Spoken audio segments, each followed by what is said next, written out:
नमस्कार मंडळी, श्री ॲग्रो चॅनलमध्ये तुमचं पुन्हा एकदा स्वागत करते। तर मंडळी, आजचा व्लॉग कशा करते साधारण 1-2 दिवसापूर्वी मी माझ्या चॅनलवरती डॅडींचा एक मुलाखतीचा एक छोटासा व्हिडिओ टाकला होता। तो बघितला नसेल तर जाऊन नक्की बघा। तर त्याच संदर्भामध्ये आजचा हा व्लॉग होणार आहे। आज आपल्या घरी येणार आहेत ज्योतिष वास्तु विशारद वेदमूर्ती श्री उमेश रमेश कुलकर्णी। नाव बरंच मोठं आहे त्यामुळे मी थोडंसं बघून बोलले। तर आज कुलकर्णी गुरुजींचे आज सगळे गुरुबंधू भगिनी आपल्या घरी येणार आहेत। गुरुजी पण आज आपल्या घरी येणार आहे। तर एक छान असं आपल्या घरी भेटीचा एक मेळावा आहे आणि डॅडी पूर्ण म्हणजे हे सगळे आज आलेले जे सगळे गुरुबंधू भगिनी आहेत हे 15व्या बॅचचे सगळे आहेत आणि आज सगळे आपल्या घरी आज एकत्रित येणार आहेत। काही लोक आपले आलेले आहेत आणि काही लोक अजून यायची आहेत, म्हणजे गुरुजी पण आता यायचे आहेत। तर सगळे कसे कसे येतात हे मी तुम्हाला दाखवेनच आणि त्याच करता आजचा व्लॉग असणार आहे। साधारण 1-2 दिवसाचा हा आपला पूर्ण कार्यक्रम आहे। तर त्याच्यामध्ये माझे 1-2 तरी व्लॉग पडतील। तर सगळे इंटरेस्टिंग असणार आहे। सगळ्या बऱ्याच गोष्टींची माहिती आपल्या सनातन धर्माबद्दल, आपल्या वास्तुशास्त्राबद्दल, सगळे बरेच आपल्या म्हणजे आपल्या हरिहरेश्वरमधलं आपलं मंदिर आहे, हरिहरेश्वरचं पुरातन मंदिर आहे। तर त्याचं देखील संशोधन आहे, बऱ्याच प्रश्नांची उत्तरं देखील आपल्याला मिळणार आहे। तर त्याच करता आजचा व्लॉग आहे। तर म्हणजे व्हिडिओ पुढे बघत राहा। चला तर मग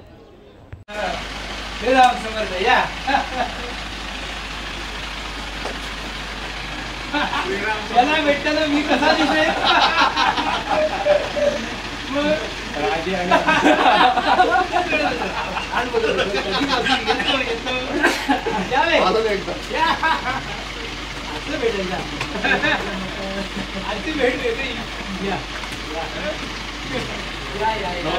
नमस्कार नमस्कार नमस्कार श्रीराम समर्थ। या श्रीराम समर्थ असं विसरता कशी तुम्ही? या या या श्रीराम समर्थ। नमस्कार श्रीराम समर्थ। या या सगळ्या असं करत करत चाललोय बाई। इथे सगळेजण भेटले, मग पुण्याची गाडी भेटली, इथे आल्यानंतर सगळ्यांची भेट झाली। उत्सव वेगळा मस्त मस्त तुमचे साधूसेचं प्रशिक्षण बघून खूप छान वाटायचं। म्हणायचे कधी येतात पण तो योग आज आला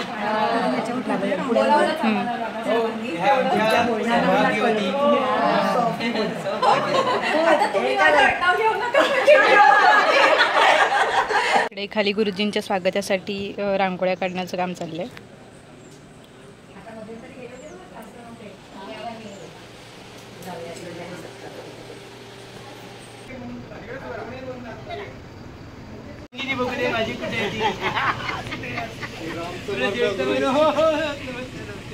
आपल्या सगळ्यात लाडक्या आणि सगळ्यात ज्येष्ठ भगिनी म्हणजे संख्ये भगिनी म्हणजे आपल्या ताई, त्या आलेल्या आहेत। म्हणजे त्यांचे प्रश्नही मोठे असतात आणि उत्तरही मोठे असतात। सगळ्यात अभ्यासू अशा आहेत त्या। तर आता सगळ्यात वरती पण आपल्या सगळ्या भगिनी आहेत, बंधू आहेत, असे सगळे आहेत। चला आता आतमध्ये जाऊया। मी याच सगळे मला मी काय म्हणतो, तुम्ही कधीतरी एकटे आला जो योग करून आली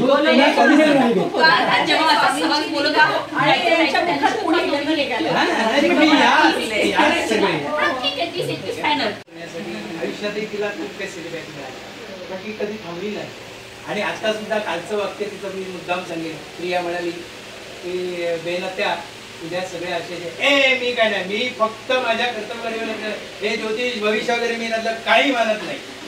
त्याचं कारण काल तिच्या आयुष्यात फार असं तिच्या पदात तिथे गेली तिच्या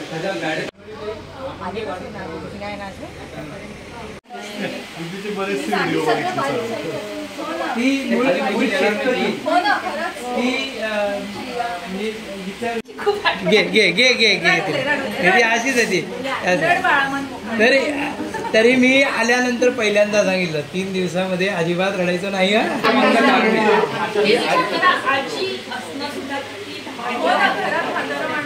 आजीची आठवण आली, याच्या आपण त्या भावना व्यक्त करू शकली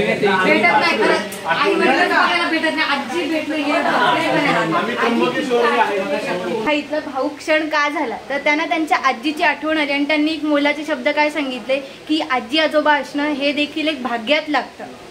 तर हे त्यांनी समजून घ्यावं ज्यांना आजी आजोबा नकोसे झाले की कशा भावना व्यक्त होतात ज्यावेळी आजी आजोबा आपल्या जवळ आल्यानंतर एक मायेचा स्पर्श झाल्यानंतर एक त्यांना किती गरज असते, नातवंडांना किंवा आपल्या लहानगांना किती संस्काराची गरज असते. जर नाही भेटलं की मग ह्या अशा भावना कित्येक वर्षांनी बाहेर येतात उफाळून. पण अशी परिस्थिती येऊन नाही द्यायची, तर हे समजून घ्यावं. इथे सगळी चर्चा चालूच आहे. शिवाय इथे पण आहेत सगळे.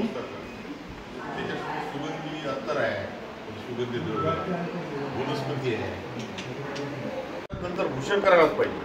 त्याच्यामुळे मध्ये आपले बरेचसे प्रॉब्लेम सॉल्व्ह होतात.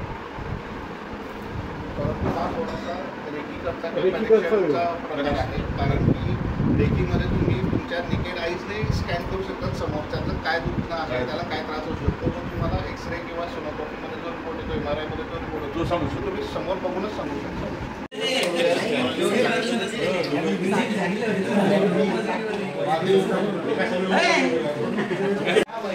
त्याच्या आधीचे मित्र वेगळे होते, त्या आधीचे सहकारी वेगळे होते. बरं इथे मुलींचं त्या दिवशी माझ्या मुलीने माझी इंटरव्ह्यू घेतली, त्याच्यामध्ये मी बोलून गेलो. सहज विचारलं त्यांनी, याच्यामध्ये जाती भेद नाही. गुरुजी इथे या ना.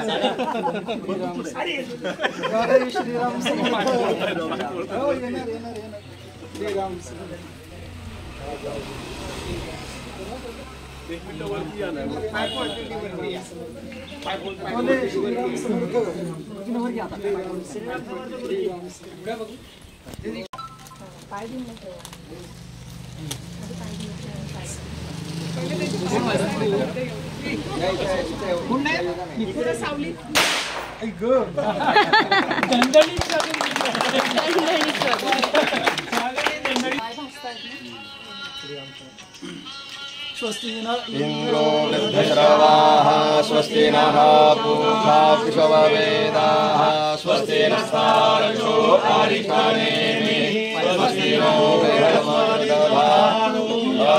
भागीरथी गंगा यावद्देवो महेश्वरा यावत् प्रकाशते भानु नामतमं विजयी भवो श्रेष्ठते लक्ष्मीश पत्न्या बहुरात्रे पार्श्वे नक्षत्राणि रूपमहिषिणो व्याप्तं तिष्ठन्निघाणां मलिघाण सर्वलोकं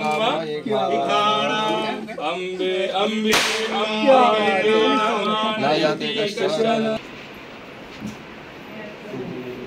बापरे हो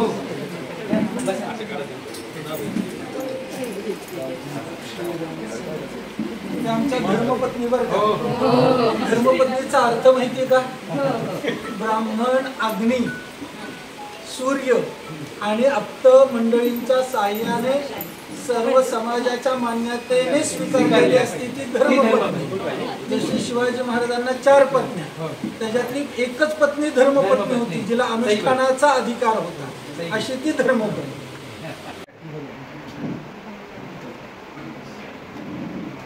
इथे उभं राहा म्हणजे एक छान ज्येष्ठांकडून नमस्कार करून घेत नाही. आता 90 वर्षामध्ये या बात समृद्ध. तब्येत कशी आहे? हा माझ्या दारापर्यंत आलेला आणि आता ह्याला मला तर द्यायचंय, मग बदल्यात काहीतरी घेतलं पाहिजे म्हणून 2 मोठी पोहे घेतली. आणि म्हणून पोहे ज्या घरामध्ये असतात ते घर समृद्ध असतं. म्हणून आपल्याकडे लग्नाच्या वेळेस पोहे देण्याची परंपरा आहे, कारण पोहे हे समृद्धीचं प्रतीक आहे. पोहा भिजवल्यानंतर फुलतो.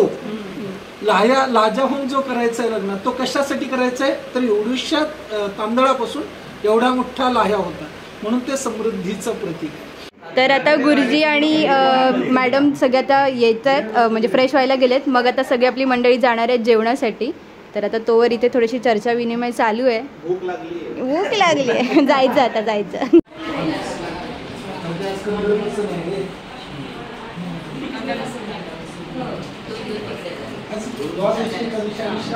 आलेलो आहोत अशोकवनमध्ये, म्हणजे वृषाली ताईकडे आलो आहे आपण.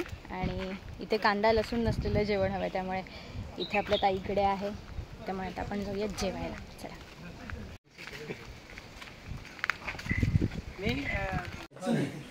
तर इथे अशी आपली बुफे सिस्टीम असते.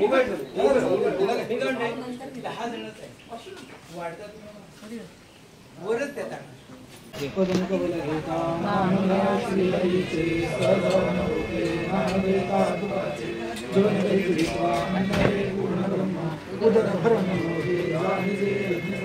सीताकांत स्मरण जय जय राम अवधूत चिंतन श्री गुरुदेव हरे हरेश्वर भगवान की जय नमः पार्वती पतये शिव हर हर महादेव. एकदम कानामधून आलेले विष्णू कर्ण मलोद्भूत विष्णूच्या कानाच्या मलापासून उद्भूत झाले. अंतुम ब्रह्मांड मुद्यतो स नाभिक कमले विष्णू स्थितो ब्रह्मा प्रजापती दृष्टवाता असुरो चौग्रव प्रसुप्तंच जनार्दन. तर हे सगळं म्हणजे भगवंताने विष्णूने सृष्टीची विकृती म्हणजे निर्मिती करण्यासाठी विचार केलेला असताना मग इथून विचारातून हे आहे. त्याच्यामुळे हा सृष्टीचा सर्वात सुंदर फोटो आहे. याच्या सर्व सृष्टी आहे म्हणजे अनादि निर्गुण प्रकटली भवानी. ते अनादि निर्गुण प्रकटली भवानी हे जे वाक्य ते हे एका ठिकाणी ओके. किती मिनिटात आवरायचं? हे काय चाललंय तर आपल्या सनातन संस्कृतीमध्ये कपाळ मुंड नसावं त्यामुळे सगळेजण गंध लावून आता आम्ही चाललोय आहोत मंदिरामध्ये. तर ज्यांनी ज्यांनी गंध नाही लावलाय ते तिलक तिथे लावतायत. आता आपले सगळे मंडळी निघालेले आहेत मंदिरामध्ये.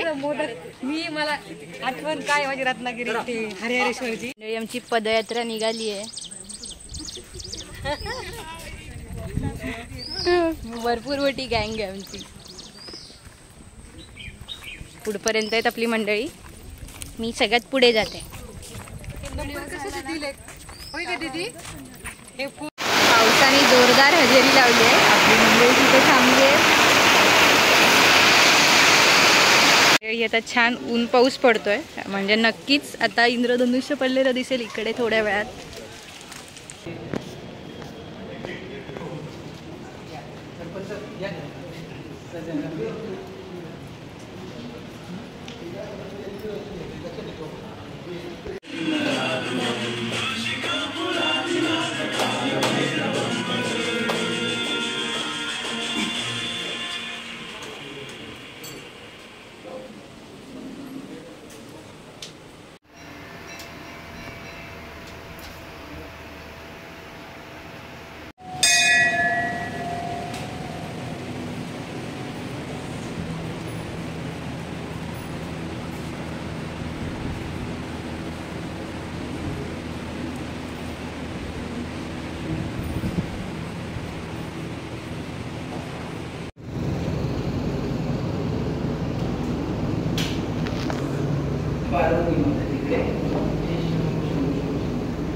इथं सत्यच बोलतो आणि हे बोलायला लावतात आणि जे असेल ना त्याप्रमाणे त्याला उपचार करायला हे लोक सांगतात की उगाच त्याला इथं थांबवणार नाही की जर त्याला शारीरिक बाधित हे सांगतात डॉक्टरकडे त्याला घेऊन जा किंवा तो पिशाच्या बाधित असेल तर तो लगेच बोलतोच. पिशाच्या बाधित असेल तर लगेच बोलायलाच लागतो 10 मिनिटात.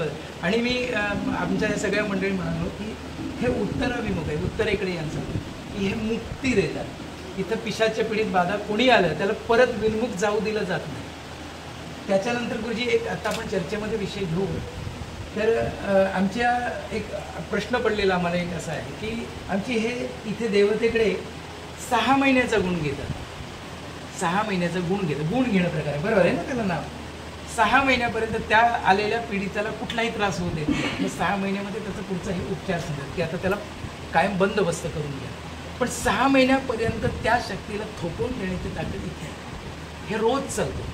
आलेल्या कुठल्याही माणसाला 6 महिन्याचा गुण द्या. तर मी मला प्रश्न पडते हे 6 महिन्याचा गुण का मागतात. तर 6 महिन्यापर्यंत ही जी ताकद आहे ती कुणालाही जवळ कुणालाही हानी पोचवते. मी याची खूप अनुभव घेतो म्हणजे आम्ही सगळेच आहोत. पण ही देवतांचा हा क्षेत्रपाल आहे आमचा. यांच्या आज्ञेशिवाय हरेश्वरमध्ये काही होत. तुम्ही जे आलात ते यांच्या आज्ञेमुळे आलेला आहात नाही तर तुम्हाला येऊ दिलं नसतं. ही जी शक्ती आहे ना, म्हणजे आमचं ते सुप्त शक्ती आहे, ती वेगळी शक्ती आहे. ही शक्ती मात्र न्यायाधीश आहे आणि हा क्षेत्रफळ आहे. या इथं कोणी यायचं कोणी नाही, काय करायचं, इथे यशस्वी व्हायचं की नाही ते हे ठरवतात. हे आमचे भैरव इष्टदेवता, कुलदेवता, ग्राम असे जे ना, तर यांच्या म्हणजे इथं व्यवसाय उद्योग काही करायचा, लग्न कार्य असं तर पहिलं इथं येऊन सांगितलं जातं. या आजही श्री क्षेत्र हरिहरेश्वर दक्षिण काशीमध्ये उमेश कुलकर्णी गुरुजी यांचं श्री देव हरिहरेश्वर कारभार मंदिर संस्थांच्या वतीने स्वागत. त्याचप्रमाणे आपण त्यांचे सर्व जे काही विद्यार्थी मित्र आहात त्यांचं सर्वांचे ते संस्थेच्या वतीने स्वागत करतो. आज आपण जो वास्तूचा अभ्यास करताय सर्वजण, त्यासाठी इकडे आलेला आहात. वर्ग आमचे आहेत, तर त्यांनी आम्हाला याबाबत कल्पना दिलेली आहे की कशासाठी तुम्ही येताय, काय तुम्ही शिकताय. गेले काही महिने तुम्ही याचं शिक्षण ऑनलाईन पद्धतीने घेताय, याचीही कल्पना आम्हाला आहे.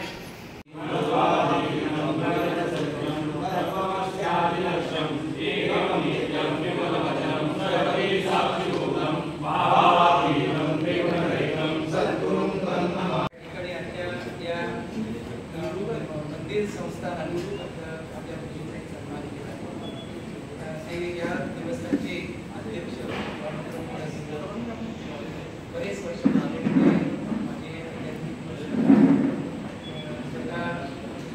कीर्तनकार आहे. मी त्यांना सांगितलं असतो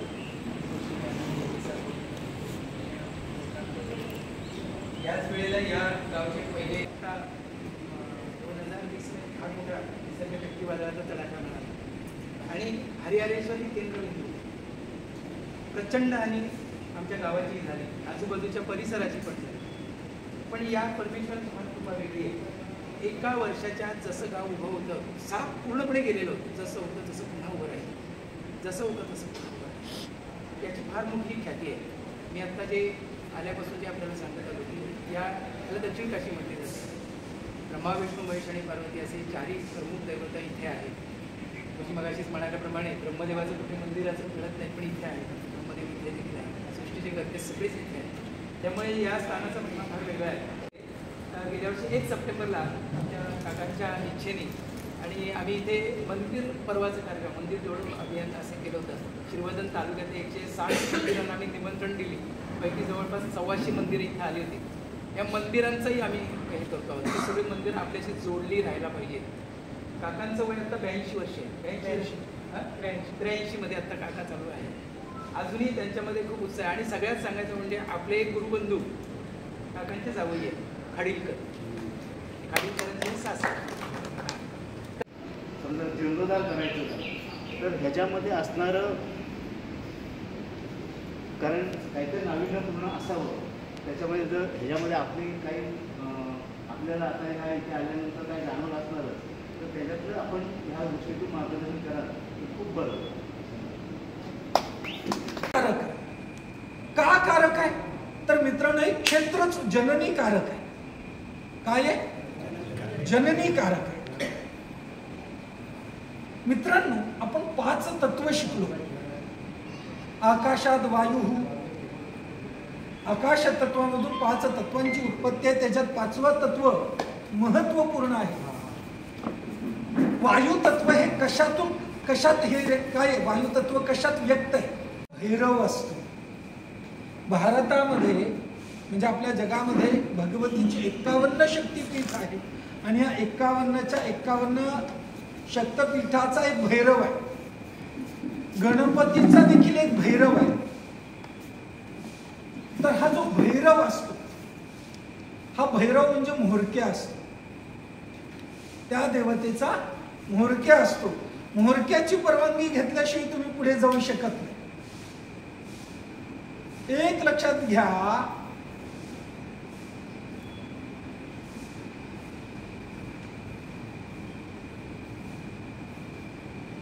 आता नाव नेमकं मला आठवत नाही, आठवलं तर सांगा.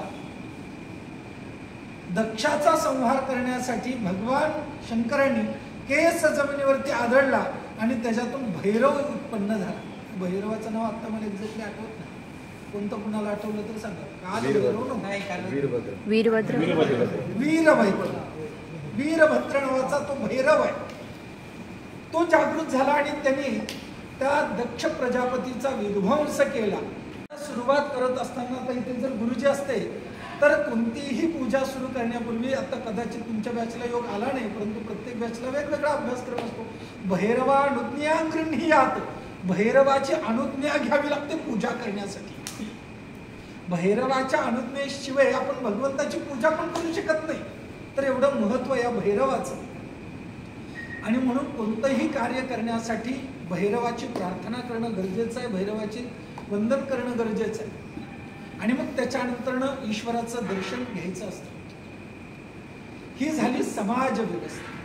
अध्यात्म असं सांगतं मित्रांनो की वायू तत्व हे चंचल, हे आपण पाहिलं. जलतत्व आहे, जलतत्व आहे. एक लक्षात घ्या मित्रांनो, इथे ब्रह्मा विष्णू महेश्वर आणि आदिमाया आहे. ब्रह्मा विष्णू महेश्वर आणि आदिमाया विसृष्ट सृष्टी रूपातून स्थिती रूपाच्या पालने. विसृष्टी, सृष्टी रूपा आणि स्थिती रूपा म्हणजे सृष्टीला जन्म देणारे, सृष्टीचं पालन करणारे. विसृष्ट, विसृष्टचा अर्थ खूप मजेशीर आहे. रिव्हर्सिंग सिस्टीम, त्याचा 100% रिझल्ट मिळतो. फक्त ह्या ज्या रेमेडीज ज्या केलेल्या आहेत त्या प्रयत्न वादीकारक आहेत.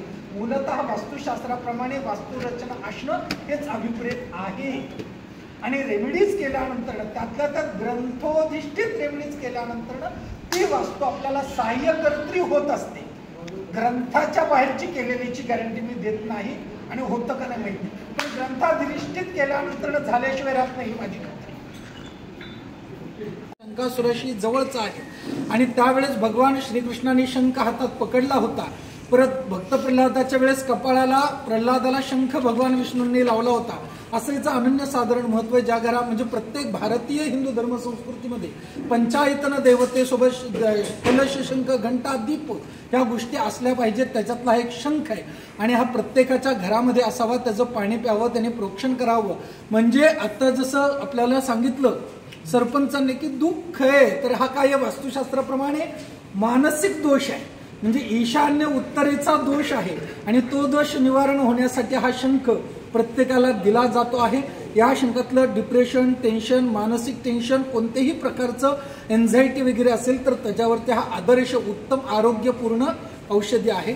तर याचं पाणी प्यायचं उत्तर दिशेला, म्हणजे असा जर देवघर असेल तर उत्तर दिशेला तोंड करून कायम भरलेला हा शंख ठेवावा माळ. ओके, तर अशा पद्धतीने ही रुद्राक्षाची माळ आहे. त्रिजन्म पाप संहारम एक बिल्वम शिवार्पणम असं सांगितलेलं आहे. भगवंताच्या म्हणजे शिवशंकराचा जो अक्ष म्हणजे डोळ्यात, त्याच्यातले अश्रू जे भूमीवरती पडले त्याच्यातून जे उत्पन्न झालं त्याला रुद्र अक्ष फल असं म्हणतात. तर हे रुद्राक्षाचं फल हे भगवंताचं संपूर्ण फल आहे. कारण लक्षात घ्या मित्रांनो, आता खरं इथं सांगण्यासारखी ती वेळ नाहीये, परंतु आपल्या रक्तातला 1000वा भाग म्हणजे आपला अश्रू आहे.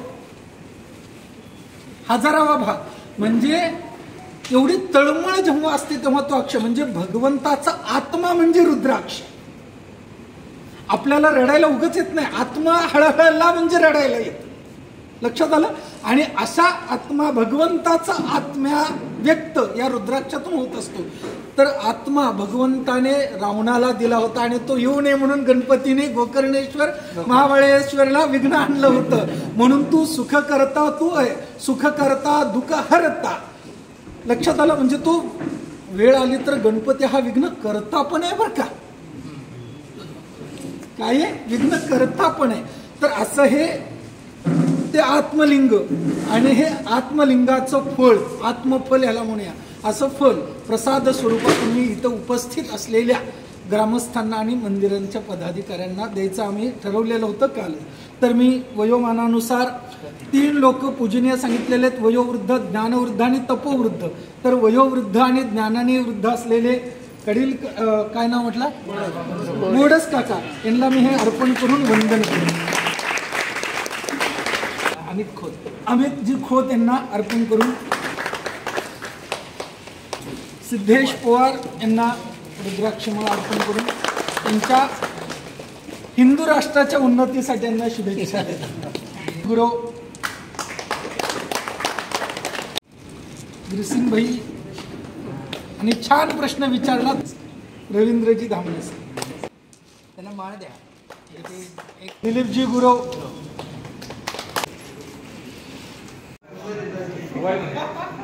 स्माइल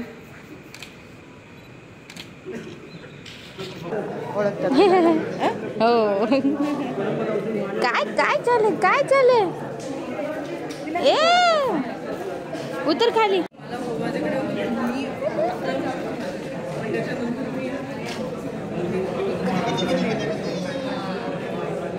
आता आम्ही आलेलो आहोत आणि जेवणाचं नियोजन चाललंय.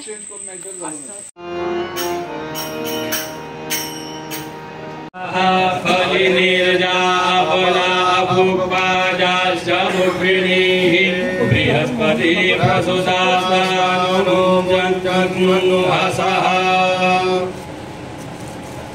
ब्रह्मानंदी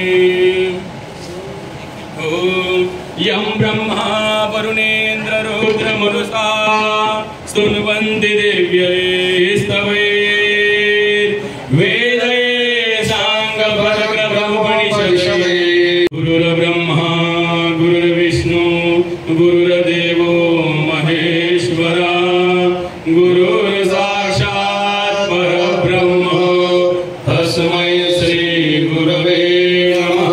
बरादरुणबिम्बफला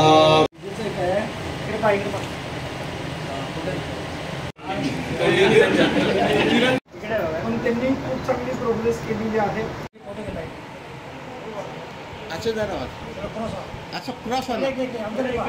जय श्रीराम.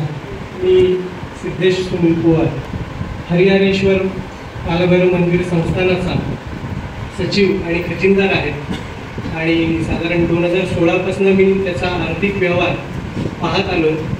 सांगायचं विशेष म्हणजे की मंदिराला जो QR कोड आला दान धर्म घेण्यासाठी, पूर्वीच्या दानपेट्या ह्या रोकड स्वरूपात होत्या, तर त्या कॅशलेस स्वरूपाच्या आणल्या पूर्ण भारतभर. ते मी केलेलं आहे आणि त्यामुळे मला मोठी साहेबांशी भेटण्याचे योगायोग आला.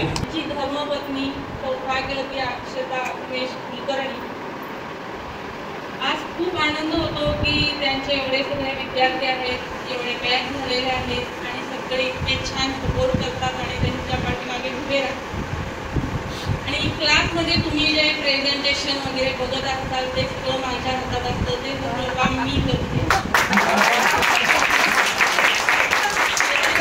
थोडंफार होईना सपोर्ट करायचं काम मी करते, हातभार लावायचं काम मी करते.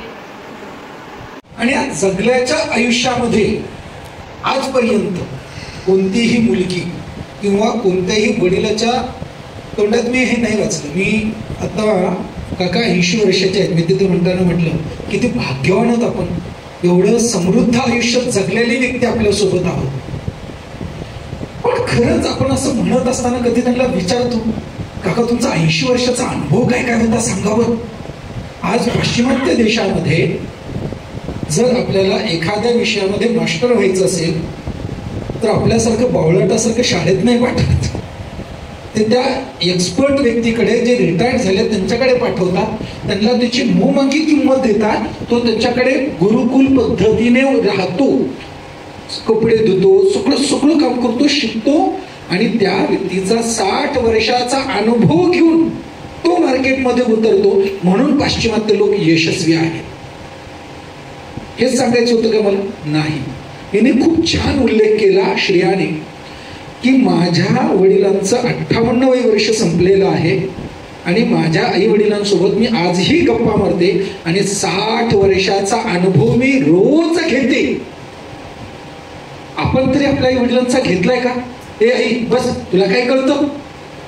हे आपली मुलं आपल्याला म्हणतात. आणि याच्यामुळे काय होतं की आपण जे समृद्ध आयुष्य जगलेलं असतं ना ते अनुभवच आपण पुढे कॅरी ऑन करायचं एकतर सोडून देतो, नाहीतर आपल्यालाही माहिती नसतं, लक्षात येत नाही, ते द्यायचे असतात.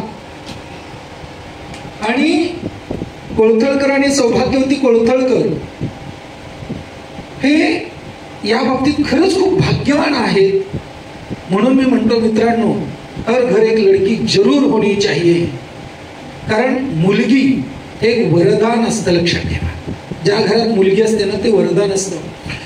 कारण तिने जी बोलून दाखवलं ना की माझ्या वडिलांचं एवढं समृद्ध आयुष्यामधला अनुभव मी माझ्यामध्ये आत्मसात करते, मी समजून घेते आणि त्यामुळे मी आज एवढी समृद्ध आहे. आणि हा तिचा विचार, हा तिचा परपक्वता वाखण्याजोगे नव्हे मित्रांनो, अंगीकारण्यासारखा आहे. आपण वाखण्याजोगे शब्दात म्हणून विसरून जाऊ, सोडून जाऊ मित्रांनो, हे चालणार नाहीये. जर आपल्याला एक आदर्श समाज घडवायचा असेल तर आपल्या पुढच्या पिढीला हा आपला 60 वर्षाचा अनुभव किंवा आपण जे काही आपलं आयुष्य आहे हे आपलं व्यक्तिगत आयुष्य, लक्षात घ्या. मी तुम्हाला कायम सांगत असतो, माझा वास्तुशास्त्रातला अनुभव फक्त माझा 15 वर्षाचा नाही, माझ्या गुरूंचा 45 वर्ष अधिक माझा 15 वर्ष म्हणजे मिळून 60 वर्षाचा माझा अनुभव आहे. आणि मी तुम्हाला शिक्षणामध्ये वर्गामध्ये 60 वर्षाचा अनुभव देत असतो.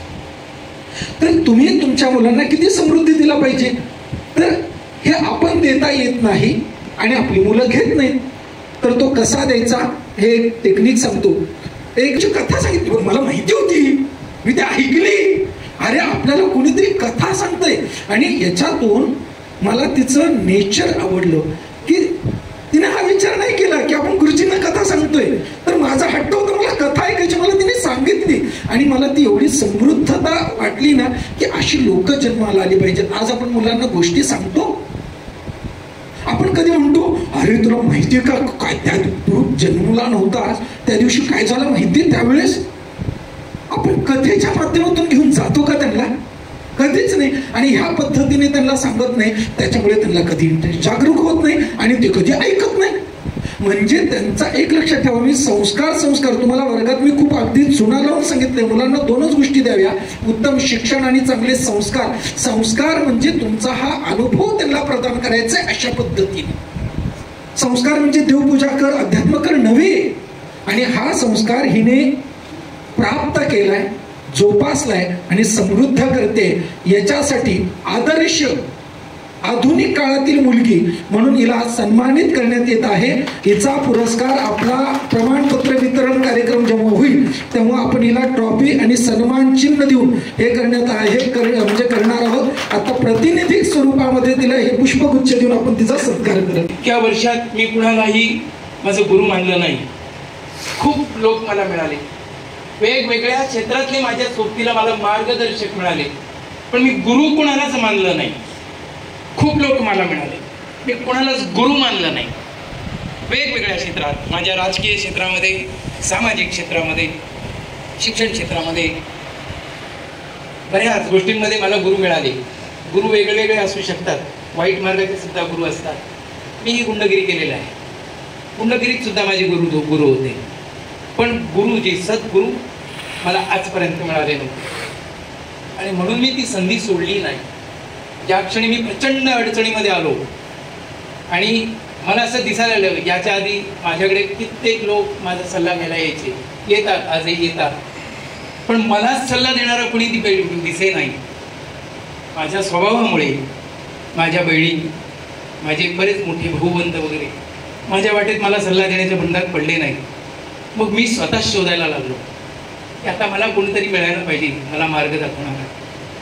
आणि सुदैवाने माझ्याकडे व्हॉट्सअपवरून पहिला मेसेज आला आणि मी स्वतः ठरवलं, बघूया, हे सुद्धा बघूया, कोण आहेत ते तरी कळू द्या. मग त्याच्यातूनच माझे जीवनचे कंठस्थ मित्र, माझ्या प्रत्येक अडचणीतून मला गिरजे साहेबांनी मला बाहेर काढले. प्रत्येक प्रसंगामध्ये माझ्या पाठीशी माझी धर्मपत्नी राहिली. फार मला भीती नाही वाटत कसली. ज्या क्षणाला माझं टार्गेट ठरतं, ज्या क्षणाला माझं क्रोध भयंकर होतो, त्यावेळी मी मौन होतो. मौन झालं की माझ्या घरातले समजतात काहीतरी भयंकर घडणार आणि मी कुणाचीही शक्यतो खोड काढत नाही. पण ज्या ज्या माणसांनी माझी खोड काढली त्यांना कुणालाच मी माफ केलं नाही, आजही करत नाही आणि त्या पद्धतीनेच वागतो. माझ्यातला अत्यंत वाईट गुण आहे. जसे आज गुरुजींच्या पायाला आपण नमस्कार, हात लावून नमस्कार करतो, तसं माझ्याही गुरुजी खूप लोक नमस्कार करतात. पण ज्या क्षणाला मी क्रोधिष्ट होतो त्यावेळेला मला कोणीही आवडत नाही. त्यावेळेला मग मी एकटा पडतो. आणि त्या एकटेपणामध्ये मला वेदमूर्ती डॉक्टर उमेश रमेश कुलकर्णी गुरुजी मला सापडले. त्या क्षणापासून मी स्वतःला बरंचसं कंट्रोल केलं. त्याच्यामध्ये ज्यावेळेला पहिल्यांदा मला गुरुजींनी विचारलं, तुम्ही का कोळतरकर इथे आलात? आणि मी सांगितलं, मी माझ्याच प्रश्नांची उत्तर शोधण्यासाठी इथे आलोय. मला माझ्याकडे बोलावलं. तुम्ही आलाच नसतात, तुमचे पाय माझ्या घराला लागलेच नसते, इतका स्वार्थी वागलो नसतो तर तुम्ही आला नसतात माझ्याकडे. तुम्ही याच. आणि त्याचं कारण माझ्यावर फार मोठे मोठे संकट आले. त्याच्यातलं आत्ता जे संकट जे येतं आहे, अतिशय सुंदर माझी वास्तू आहे, तुम्हाला नक्की आवडली असेल. त्याच्यामध्ये स्पंदने या वास्तूला खूप छान आहेत. पण आत्ता जो एक रस्त्याचा जो प्रश्न आला, मला तर वाटे नाही की माझी वास्तू टिकेल की नाही. टिकलं तर स्वामींची कृपा, कारण माझ्या घराला नावच मी स्वामींचं घर म्हणून दिले. मी त्यांच्या घरात राहिलं तर ही वास्तू राहील, तुम्ही पुन्हा येत राहाल. नाही झालं एवढं नक्की, मी घर हरिहरेश्वर सोडणार आहे, त्याची तयारीलाही मी लागलो आहे. पण मला खूप मानसिकदृष्ट्या इथे त्रास झालेला आहे. आणि त्याच्यातून मी मग शोधायला लागलो की गुरुजींनी मला शिकवलेल्या शास्त्राप्रमाणे माझं हरिहरेश्वर गाव कसं आहे, तेही मी शोधायला लागलो. बाकी ठिकाणच्या लोकांना पर्यटनाची आवड असते, पण माझ्या गावाला पर्यटन नकोच आहे. माझ्या गावाला हवं आहे ते तीर्थाटन. आम्ही पर्यटनाला तीर्थाटन हे नाव दिलं आणि ते आता खूप फेमस झाले. आम्हाला मी म्हटलं आम्हाला तीर्थाटन हवं आहे, कारण तुम्ही पाहिलं तर आमच्या हरेश्वर मंदिरामध्ये एक वेगळी स्पंदन आहे. हरिहरेश्वर मंदिरामधून एक वेगळी एनर्जी बाहेर येते. बऱ्याच लोकांना आता मंदिरात गाभाऱ्यात आपण बसलो त्यावेळेला अनुभूती आली. अजूनही ऐकता. आता वर्ग आपला संपलाय, पण नवीन वर्षामध्ये जाणार आहोत. गुरुजी, मी आपल्या 15 नंबरच्या बॅचमधला शेवटच्या लाईनमधला शेवटच्या बेंचवरचा विद्यार्थी. त्याचं कारण मी तुम्हाला सांगतो. मी सगळ्यांचं श्रवण केलेलं आहे, माझ्या लक्षात सगळं आहे. पण मध्यंतरीच्या कालावधीमध्ये अशी प्रचंड कामं होती, त्याच्यामध्ये गृहपाठ मात्र माझ्याकडून झालेला नाही, मला जमलं नाही. पण मी करणार नक्की. आणि एवढं नक्की मी म्हणजे आत्ताच मी असं सांगेन, मी कदाचित व्यवसाय किंवा माझं प्रोफेशन म्हणून कदाचित मी स्वीकारणार नाही. पण गुरुजी, मी या सगळ्यांना हरवून त्याच्या पुढचं काम करेन. मी जिथे जाईल तिथे मी पहिल्या दिवशी गुरुजींना म्हणालो, गुरुजी, आमच्यासारखे आता अर्धा आयुष्य जगलेल्या माणसाने शिकण्यात काय अर्थ आहे? त्यापेक्षा तरुणांना तुम्ही शिक्षण दिलं तर बरं होईल. गुरुजींनी काय सांगितलं, तुम्हीच प्रयत्न करा, मी शिकवायचं काम करेन. गुरुजी, मी ते कार्य करेन. कारण फक्त वास्तुशास्त्र, ज्योतिषशास्त्र किंवा बाकी इतर पुढचे अलंकार वगैरे हे शिकण्यापेक्षा मला त्याच्याकडे जाण्याचं, माझी गोष्ट सांगते, बाकी संस्थांसाठी नाही. बाकी आमची ज्येष्ठ मंडळी माझ्यापेक्षा जास्त वयाची आहे, त्याने मात्र ते करावं. मी थोडंसं गुरुजी संन्यस्त झालोय आणि होणं गरजेचं आहे असं मला वाटतं. मी कुठेतरी थांबणं गरजेचं आहे.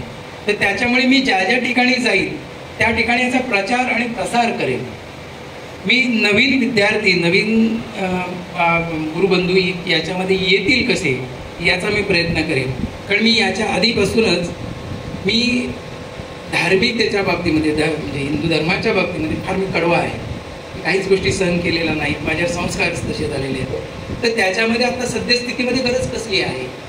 पिढ्यानपिढ्या आपल्या ज्या भरकटत चाललेल्या आहेत त्याची कारणं काय ते मी माझ्या पद्धतीने मी शोधतो.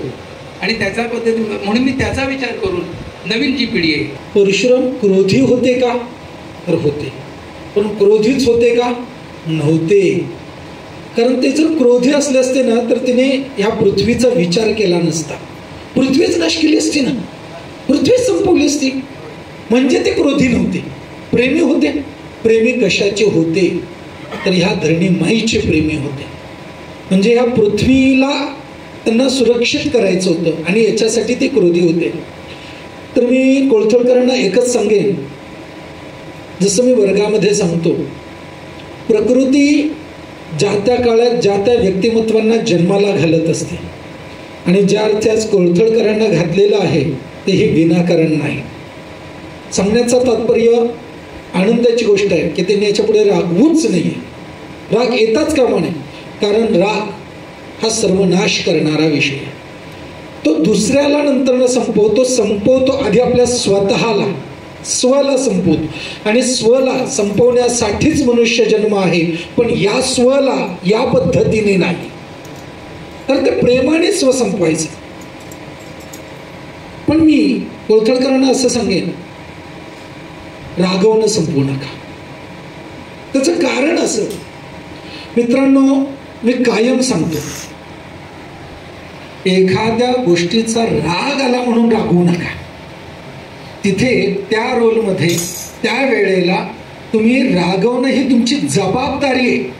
आणि आता जर ती कृती तुम्ही केली नाही तर याचे परिणाम साईड इफेक्ट भयानक होतील याचा विचार जर तुम्हाला वाटला आणि मग मी रागवून जर त्याला आत्ता कंट्रोल केलं जाऊ शकतं असं जर वाटत असेल तर रागवण्याचा आव आणून रागवा. राग आला म्हणून रागवायचं नाही.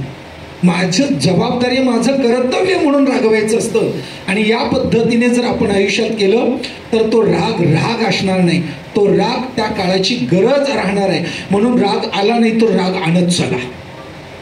तो विकत आणलेलाच पाहिजे, खरा राग नाही. कारण खरा राग आत्मनाश करतो हे लक्षात ठेवा. रागवणं करते म्हणून राग. तर अशा पद्धतीने तुम्ही रागवत चला.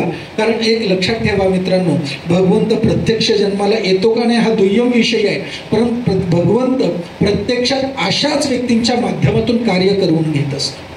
आणि ते कार्य होण्यासाठी राग न आणता रागवणं गरजेचं हे लक्षात ठेवा. काय म्हटलं मी?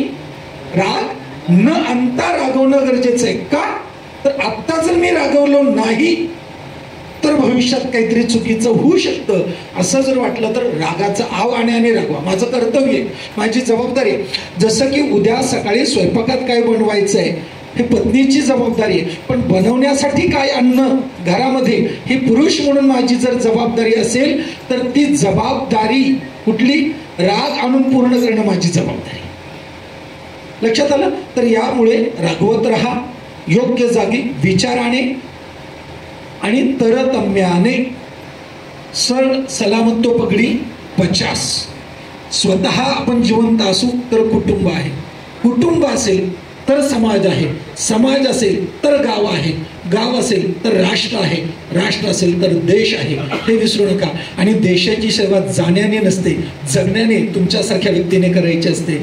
आणि अशीच सेवा तुमच्याकडून घडो अशी ईश्वरचरणी प्रार्थना करतो, भरभरून समाधानी होण्यासाठी. आणि श्रियम वासय मे कुले असा आशीर्वाद देऊन त्यांना शुभेच्छा व्यक्त करतो. इथेच विश्रांती देतो. श्रीराम समर्थ. कविता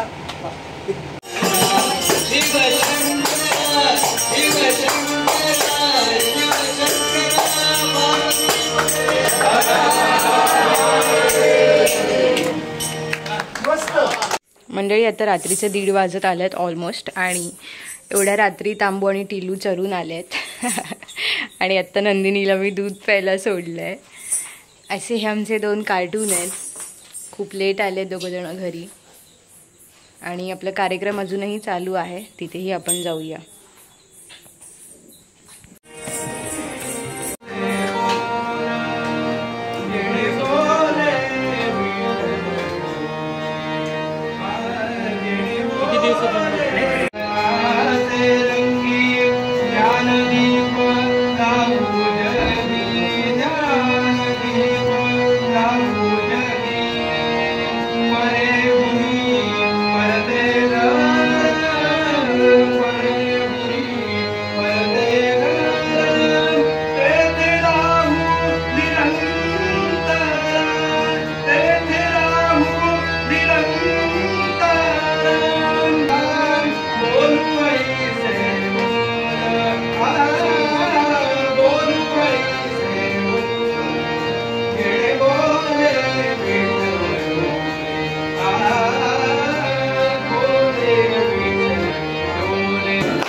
सावरिया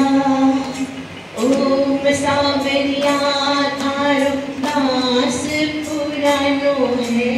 ओम सावरिया थारो दास पुरानो है। हमें कौन निभानो है। कीर्तन की है रात बाबा आज खाने आनो है। राम रघुवर राम सीता राम राम राम। राम रघुवर राम सीता राम राम राम। श्री राम राम राम साई राम राम राम। श्री राम राम राम साई राम राम राम। राम रघुवर राम सीता राम राम राम।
स्त्रिया गाईला पण घेऊन जात होती, त्याच्या पायामध्ये पैंजण होतं, घुंगरू होतं आणि स्त्रियांच्याही पायामध्ये घुंगरू असतं. तर हा घुंगरवाचा नाद विशेषत्वाने स्त्रीचा जिथे जिथे जातो, पाय घुंगराचा पाय म्हणजे घुंगरू म्हणजे पैंजणाचा पाय आणि हाता म्हणजे शेणाचा हात स्त्रीचा जिथे जिथे जात असतो तिथे तिथे ती वास्तू समृद्ध होत असते असं आपल्या वास्तू ग्रंथांमध्येही सांगितलेलं.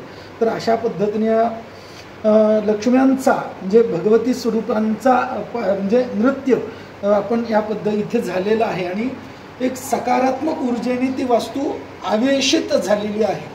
तर म्हणजे असं जेव्हा असतं तर ह्या पद्धतीने करायचं असतं आणि अशा पद्धतीने खूप मस्त एनर्जी ते आपल्याला जाणवतीच आहे, पण अजून ती ऊर्जा ऊर्जान्वित होती. कृष्ण हरे हरे हरे राम राम राम हरे हरे कृष्ण हरे कृष्ण कृष्ण कृष्ण हरे हरे राम राम राम हरे हरे कृष्ण हरे कृष्ण कृष्ण कृष्ण हरे हरे राम राम राम हरे हरे कृष्ण हरे कृष्ण